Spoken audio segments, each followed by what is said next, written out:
Hey everybody, what's going on? It is James here, and I wanted to shoot a video this evening walking through this post and explaining what this chart actually means and what the opportunity behind the chart actually is. Before I jump into the content, please do me a huge favor, hit the thumbs up button. Make sure to subscribe to the channel if you have not already. And of course, don't forget to leave a comment. So I put this post up this morning about 2 a.m. or so, and there was a chart, and I actually asked in the Facebook group, how many of you know what this chart actually means? And I said, I'm not trying to make anyone look silly. I had no idea until April of 2020, nearly 3 years into my trading career. And to this day, I've only seen two other traders talk about it. The person who taught me, the person who taught him. So this is the chart here. There was a bunch of comments, about 25 comments or so, and not one person got it right, although Jacob, hope I'm saying your name right, Jacob, said total newbie, but it should be some kind of comparing with perpetual contracts times 100.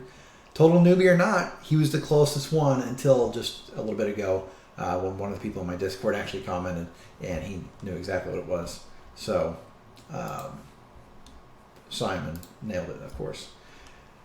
But what it is a chart that is showing you the spread between, in this case, OMG perpetual contracts and OMG spot. The perpetual contracts on this chart were on Bybit and the spot was on Binance. And what happened yesterday was OMG had an airdrop and a lot of people were buying OMG spot so they could get those free airdrop tokens. And they didn't really trust OMG. They were afraid it would go down. So those same people were opening up short positions over on Bybit to hedge their spot. Well, that drove the price of the perpetual contract down to around $13 or so, whereas spot was trading at over $17, which opens the door for massive arbitrage opportunities. Now, back in the day, like, this is not rocket science. Arbitrage is something that a lot of people understand. Back in 2017, I made a truckload of money doing arbitrage because I did it differently than most people. Most people were failing at it because they were trying to buy coins on one exchange and then send them to another exchange and sell them. And of course, we all know that by the time the coin arrives, the price is completely different. So that's crapshoot. So what I would do is I would only do arbitrage on coins that I was personally holding. So for example, back there was a time when Litecoin had about a $20 spread. It was like 200 on one exchange and 220 on another. Well, I happened to own 50 Litecoin at the time. It wasn't a lot. It was about $10,000 worth. And so what I would do is I would sell my 50 Litecoin on the one exchange and then immediately buy them back on the other exchange, right? That way I didn't have any real risk involved. There was almost no risk at all other than systemic risk, like the site literally running off of my money or something crazy. I mean, we're talking about placing a sell order and a buy order within usually under a second. Click, click, right? However long it took me to click the button twice. So I made a lot of money doing that. But it was really just one of those things where it seemed like common sense to me. Okay? I didn't know there was a way to do it where you could literally make a living doing it. I knew that when the opportunities arose that you could jump on it and make a lot of money really quickly. Sometimes $5,000 or $10,000 in a day with a fairly small trade fund. But the opportunities were not like consistent. It wasn't happening all the time, or at least I didn't think it was. Well, it's not actually the case. These opportunities do happen all the time. And you don't even have to own the coins, right? That's the thing about this. So in this particular case, because the spread was negative, that meant the Bybit perpetual contract was cheaper than spot. So you would need to own spot because you need to sell spot and buy the perp contract, okay? But when this is above this line like it is right now, see how it's above this line in this picture? That is at 3%. That 3.00, that's 3%. What that means is when I took this screenshot, a person could have went to Bybit, they could have shorted OMG on Bybit and longed OMG on Binance, for example. And it doesn't matter whether price goes up or down. When the spread shrinks, in other words, when the two contracts, when the spot and the contract come together in price, get closer in price, this trader would make money.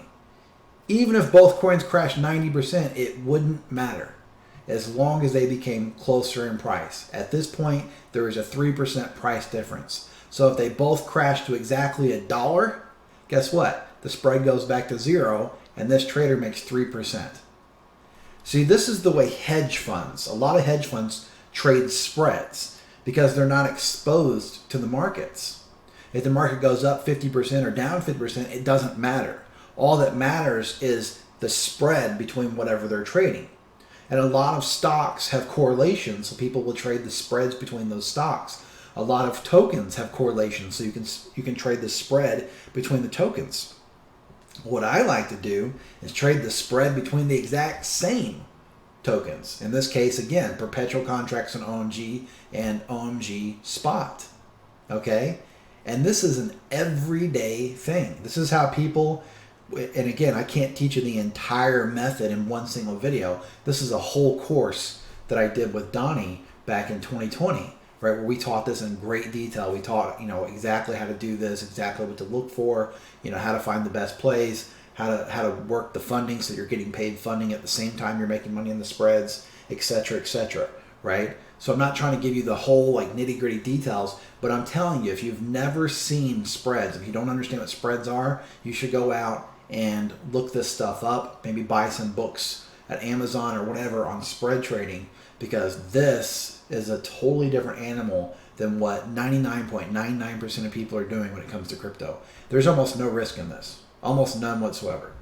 Okay? Now, nothing is risk-free, and I'm not saying anything is guaranteed. I can't do that legally.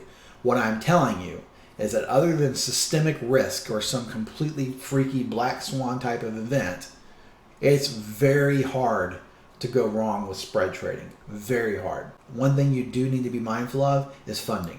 So in this case, we can see that on Bybit, at this time that I took the screenshot, the price of the OMG perp was $12.95.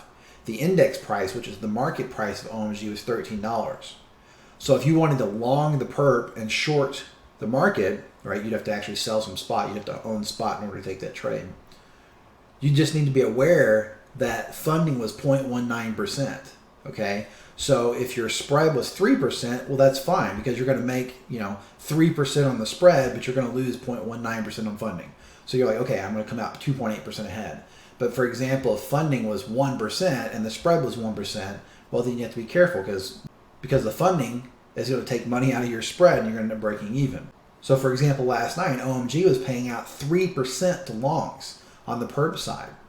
So, I took out a long on OMG and I made 3%, and then it rolled over and I got paid another 3% simply for being long, period. Not counting what the market did itself, just for taking it to long, I got paid funding.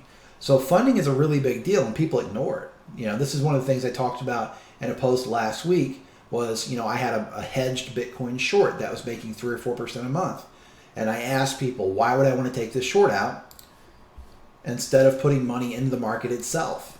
So here it is. In the last 5 weeks, I earned around 4% on a hedged short position on Bitcoin. This is where I literally buy Bitcoin and short it at the same time. Comparably, Bitcoin itself was up 41.4% at the same time frame, 10 times as much. So here's the question of the day. Why might the 4% play still be the right play for me? Well, the answer was because this was not money that I could afford to lose. This was not money that I was okay risking. This is money that I just had sitting.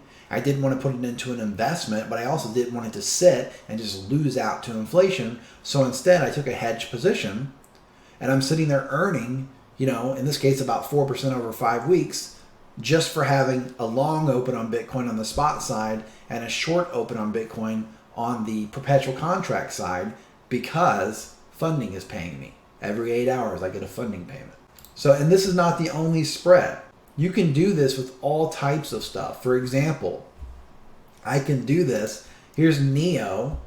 This is the spread between NEO, the stock, and Tesla, the Tesla stock. So this is not like shorting Tesla or, longing Tesla or shorting NEO and longing NEO. This is literally a case of trading the spread between those two stocks. So for example, this is NEO versus Tesla. So what I would do if I wanted to long this spread, I would long NEO down here and I would short Tesla. At the same time, I'd long one and short the other in equal dollar amounts. And then I could play the spread. Or let's say Ethereum. Here's a chart of Ethereum's perpetual contract. Happens to be on Bybit versus Ethereum's spot price on Binance. A zero spread means the assets are the same price. So we'll put a line at 0. See how it's almost never exactly zero? It's always bouncing around, up and down, up and down. Well, those are potential opportunities every single day. And you know that realistically, in almost every case, the spread will return back to zero, because the idea is the perpetual contract is supposed to be in line with spot pricing. So if you can get these moves when it moves away from zero, and of course you have to account for the trade fees, every day there's endless opportunities. And there's almost no risk involved, like I said. So with all that being said, I'm going to go ahead and wrap the video up there. Make sure to give it a thumbs up. Make sure to subscribe to the channel. Make sure to leave me a comment. Do that now. If you have any questions, make sure to let me know.